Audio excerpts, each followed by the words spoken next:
গ্রামের সবাই জানে হাল্ক খুব শক্তিশালী, কিন্তু তার একটা ছোট দুর্বলতা আছে, সে মাঝে মাঝে গুরুত্বপূর্ণ দিন ভুলে যায়। এবারও তাই হলো। 14 ফেব্রুয়ারি ভালোবাসা দিবস বাড়িয়াগে হালকে সারাবে উলন চকলেট।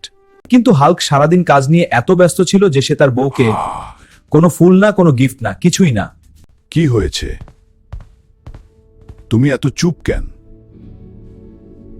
হাল্ক খুব ভোরে বাজারে গেল, নিজের হাতে লাল গোলাপ কিনলো, তারপর ঘর সাজালো রঙিন কাগজ আর ফুল দিয়ে। ওয়াও, এত ফুল! আর দেয়ালে কি লেখা? আমি দেরি করে ফেলেছি, কিন্তু আমার ভালোবাসা কোনো দেরি করে না। আমাকে মাফ করে দাও, আমি তোমাকে অনেক ভালোবাসি। শুধু প্রতিদিনই তুমি আমার ভালোবাসা। আমি দেরি করে ফেলেছি। গিফট না দিলেও চলতো, শুধু মনে রাখলেই হতো। হাল্ক বুঝলো, ভালোবাসা মানে শুধু উপহার না, যৌন থেকে শিল্প না। আমার এই চ্যানেলটা সাবস্ক্রাইব করবেন, লাইক করবেন ফলো করবেন। সবাই।